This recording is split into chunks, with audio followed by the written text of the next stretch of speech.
trade unions and trade union changes. Well, there'll be some things that I may say that you don't agree with, but I mean, we've made it clear on the view that if over half the workforce want it, they should have the choice of being represented by a trade union.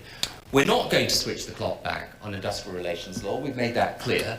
You know, those elements of the 80s legislation will stay. And I think, you know, partly under the work that John Prescott did in the 80s and then I took on, I mean, we've established a different framework of rights and responsibilities today. I mean, people should have the right to be treated fairly at the workplace, but that they should have the responsibility that goes with it. You know, 4 ballots before strikes and all the rest of it. And I think that balance between rights and responsibilities is the right way forward. I also believe that the single, you know, best way that we can create a more flexible workforce today. You see, flexibility in the Tories' view just means that, you know, the employer can do whatever they want. Flexibility in our view means that you empower the employee, you know, through the skills and the technology and the investment in them, to be able to operate in a different and changed labour market. I mean, there will be changes that happen. You know, there won't be jobs for life in the same way that there's been before. People will change their job far more often now than they've ever done before. Working patterns will change. But we've got to try and adapt the world to make it serve the interests of people rather than simply serve the interests of a few. Finally, Derek, in relation to small companies and small business people, I'm, you know, delighted to say that I think a lot of small businessmen and women are coming over to the Labour Party today, a lot of people who are self-employed, and I welcome that very much indeed.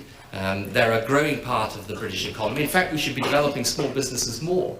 I mean, I think, you know, one of the things when the Tories talk about having created an enterprise economy, there's great limits to the degree to which they've done that. In actual fact, you know, we don't have as dynamic a small business sector as we would like. Now, we've put forward a range of measures that we hope can improve that situation. We're working with the small business sector now to try and cut the bureaucracy and red tape concerned particularly with starting a small business. I mean, I know a lot of people who begin and start a small business and they find that the pressures of it are so enormous, it's a deterrent to doing it. Now, we're looking now, even in opposition, we've been looking with small businesses at how we can remove that. We're going to give a statutory right to interest on late payments if small businesses want to. If their debts aren't being paid, then they've got the right to statutory interest on late payment. And we're looking now, this is something that we're trying to develop with the banks and the private sector to see how we can provide a better base of start-up capital for small businesses, because a lot of them don't get the chance when they're beginning to get the resources that they need. Now, this can't, you know, it's obviously no one's going to start doling out money to people for unless they have a good business idea. But again, I think there's more that we can do there. And in streamlining business help and support, you know, often they have to go to a whole lot of different places. We want a sort of one-stop shop facility for small businesses.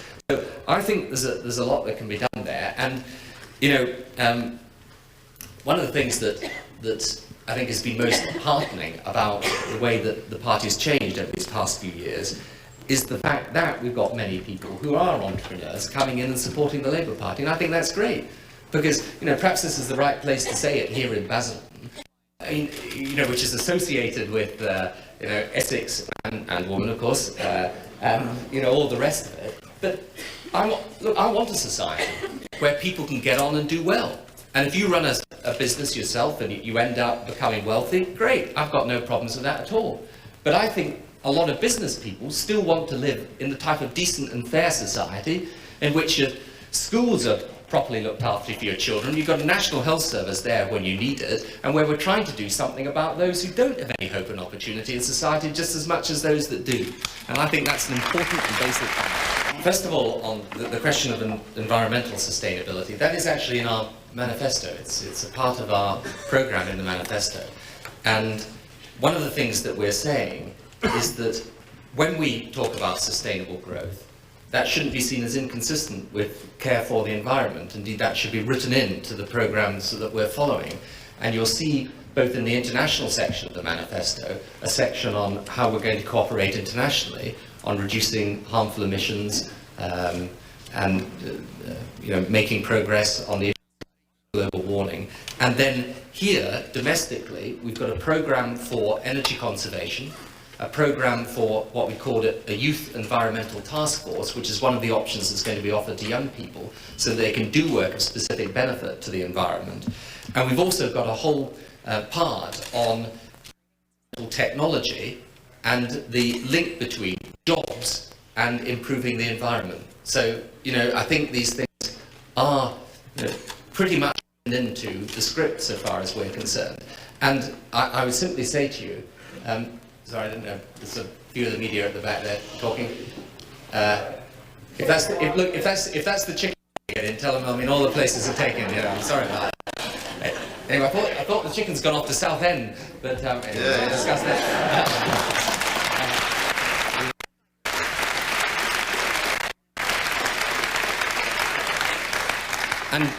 And, one of the things that I think we have done most of all, in all the work we've done, particularly over the last few months, is to put concern for the environment right at the forefront of Labour policy. Now, I think part of the problem with this is I always find whenever you make a speech on the environment, the amount of publicity you get is pretty limited. But it is something that we're going to take very seriously in government, and it is something all the way through that is, at the heart of our concerns. And of course, when John and I put together the new Clause 4 for the Labour Party, the statement of our aims and values, concern for the environment actually went in our constitution for the first time. So it's there as a commitment that we have for our constitution as well. Paul, about the 22 taxes. I can't start giving you commitments that I'm going to undo what the Conservatives, the 22 tax rises that, as you rightly point out, they have introduced. And it's 22 taxes that go to make out the largest rise in taxes in British peace history. But I'll tell you precisely the difficulty that we face. And, in a sense, I'm glad you asked the question because it indicates exactly the difficulties that we will inherit from the Conservatives. They doubled the national debt in this country over the past 6 years. They gave you a promise that they would cut the national debt. They've actually doubled it. We will pay out this year, I find this one of the most staggering statistics of economic competence that there is. We will pay out this year in interest payments, just in interest payments on our debt, £25 billion. That is more than we spend on defence in a year. That is more than we spend on law and order and transport put together. So that's the situation we're going to inherit. And one of the reasons why we've been so careful in the promises that we've made is precisely for that reason. Now, when we come to our own promises, we've made the commitment not to raise the basic and top rate of income tax. I'm not in the business of writing a budget now, but what I do say to you is every single spending proposal that we have has been properly costed. So the Conservative claim, if you like, which is that there is all these hidden spending pledges that require then taxes, that is false. There are no spending commitments that we have that require higher taxes. So all the way through what we're trying to do is to say, well, look, we can't get into the situation of writing budgets now and going through every single, 240 different allowances and tax reliefs, but we have set out the spending programme of the Labour Party. We've given the clear commitment on the basic and top rates of tax. We've made our position clear also, for example, on the national insurance scheme. And I believe that this country would prefer us to make specific limited promises and keep them than to end up doing what the Conservatives did at the last election, which is saying, in fact, what they're doing at this election. One of the most amazing things about the way that the whole political debate has changed is in these last few days, they're at it again this morning. It's another sort of £800 million worth of tax breaks that they're saying they're going to give. There was a £1.5 billion last week, and then there's the £4.5 billion when they say they're going to abolish capital gains and inheritance tax. Gordon Brown, who keeps a pretty careful eye on these things, as you know, he has topped up Conservative pledges, and they amount to something like £15 billion worth. Now, I don't know where they think they're going to get the money for this, but I'm not going to make the same mistake as the mistake that they've made. But you can have different priorities in spending. I wouldn't, frankly, at the moment, and this may, offend some people, but I wouldn't be spending £60 million in a royal yacht at the moment, whilst there are people lying in hospital corridors on toilets. So, there are differences.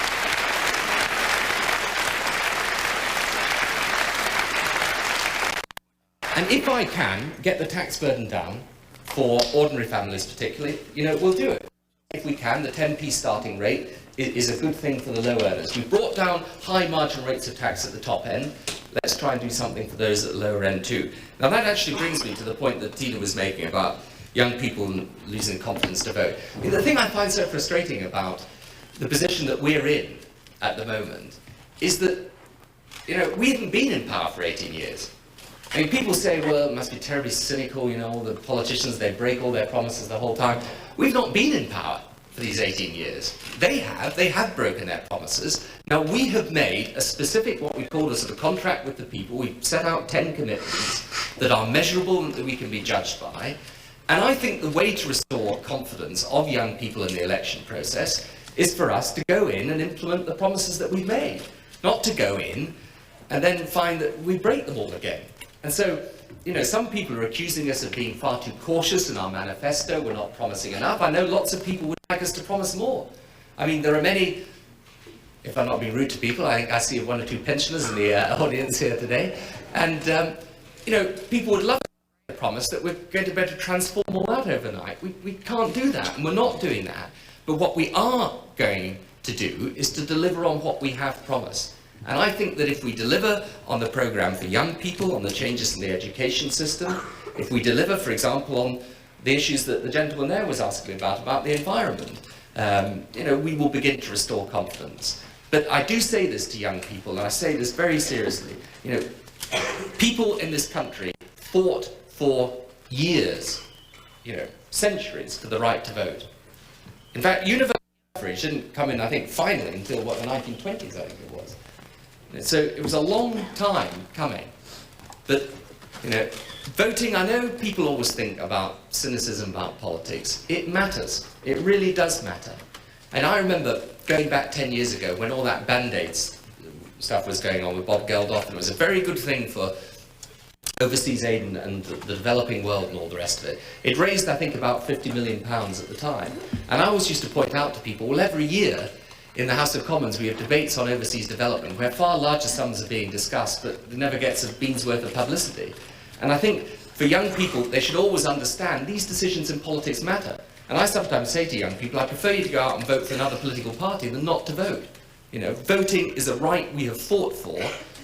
If you want to be a real citizen of this country, exercise that democratic right to participate.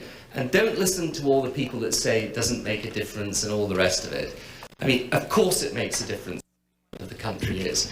And if people want to be able to complain afterwards, well then come out and vote now.